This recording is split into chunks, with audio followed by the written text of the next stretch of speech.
ലോകമിനി ഭീതിയോടെ നോക്കുന്നത് ഒരു പ്രദേശത്തെ ആയിരിക്കില്ല, മറിച്ച് പൊട്ടിത്തെറിക്കാൻ കാത്തിരിക്കുന്ന ഒരു ഭീകര യാഥാർത്ഥ്യത്തെ ആയിരിക്കും. മിഡിൽ ഈസ്റ്റ് എന്ന പ്രദേശം വെറുമൊരു ഭൂപടത്തിലെ സംഘർഷഭൂമിയല്ല, മറിച്ച് ഏത് നിമിഷവും പൊട്ടിത്തെറിക്കാൻ കാത്തിരിക്കുന്ന ഒരു വലിയ വെടിക്കോപ്പായിട്ട് മാറിയിരിക്കുന്നു. വർഷങ്ങളായിട്ട് പുകഞ്ഞുകൊണ്ടിരിക്കുന്ന വൈരാഗ്യങ്ങളും ശക്തി പ്രദർശനങ്ങളും ഇന്ന് ഒരു തുറന്ന യുദ്ധത്തിന്റെ വക്കിലെത്തി നിൽക്കുകയാണ്. ഈ സാഹചര്യത്തിലാണ് യൂറോപ്യൻ രാജ്യങ്ങൾക്ക് ഇറാൻ നൽകിയ കടുത്ത മുന്നറിയിപ്പ് ഒരു ഇടിമുഴക്കം പോലെ ആഗോളതലത്തിൽ പ്രതിധ്വനിക്കുന്നത്. ഈ സംഘർഷത്തിലേക്ക് നേരിട്ട് കടന്നു കയറരുത് എന്ന ഇറാന്റെ കർശനമായ നിലപാട് വെറുമൊരു നയതന്ത്ര പ്രസ്താവനയല്ല, മറിച്ച് നിയന്ത്രണം വിട്ടുപോയാൽ യുദ്ധത്തിന്റെ തീപ്പൊരി ഏഷ്യയുടെ അതിരുകൾ കടന്ന് യൂറോപ്പിലേക്കും പടരുമെന്ന കൃത്യമായ ഭീഷണി കൂടിയാണ് അതിൽ ഒളിഞ്ഞിരിക്കുന്നത്.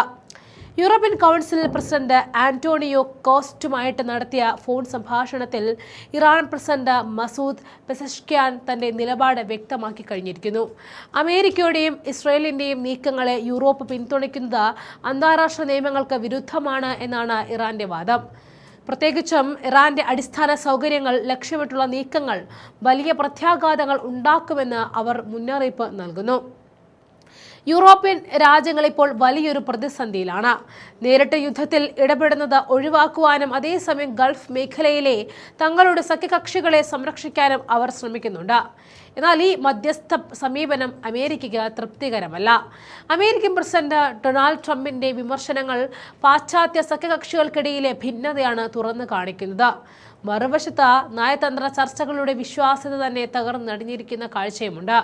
വാഷിംഗ്ടണുമായിട്ട് മുൻപ് ചർച്ചകൾ നടത്തിയിരുന്നുവെങ്കിലും സൈനിക നീക്കങ്ങൾ തുടരുന്നത് നയതന്ത്ര ബന്ധത്തെ അർത്ഥശൂന്യമാക്കുന്നുവെന്ന് ഇറാൻ വിദേശകാര്യമന്ത്രി അബ്ബാസ് അറാങ്ചി ചൂണ്ടിക്കാണിച്ചു കഴിഞ്ഞു.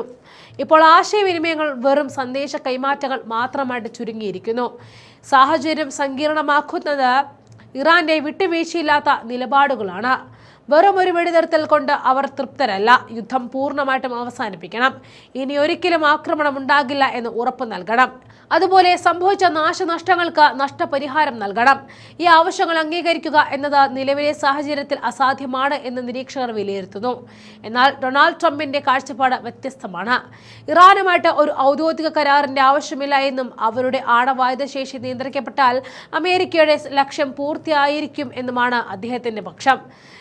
2-3 ആഴ്ചകൾക്കുള്ളിൽ യുദ്ധം അവസാനിക്കുമെന്ന ട്രംപിന്റെ പ്രവചനം എത്രത്തോളം യാഥാർത്ഥ്യമാകുമെന്ന് ലോകം ഇപ്പോൾ ഉറ്റുനോക്കുകയാണ്.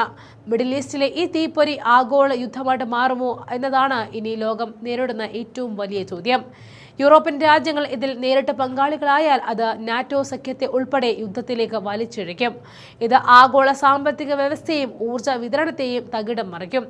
ഒരു നൂൽപാലത്തിലൂടെയുള്ള യാത്ര പോലെ അതീവ അപകടകരമായ അവസ്ഥയാണിത്. ചെറിയൊരു തെറ്റായ കണക്കുകൂട്ടൽ പോലും മനുഷ്യ ചരിത്രത്തിലെ ഏറ്റവും വലിയ ദുരന്തത്തിന് കാരണമായേക്കാം. തോക്കുകൾക്ക് പകരം വാക്കുകൾക്ക് പ്രാധാന്യം നൽകുന്ന ഒരു സാഹചര്യം ഉടലെടുത്തില്ല എങ്കിൽ വരാനിരിക്കുന്ന ദിവസങ്ങളിൽ പ്രവചനാതീതമായ നാശനഷ്ടങ്ങൾ ഉണ്ടായിരിക്കും.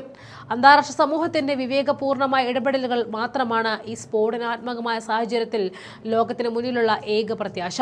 നയതന്ത്രജ്ഞർക്ക് വിശ്രമമില്ലാത്ത, ലോകത്തിന് ഉറക്കമില്ലാത്ത നാളുകളാണ് ഇനി വരാനിരിക്കുന്നത്.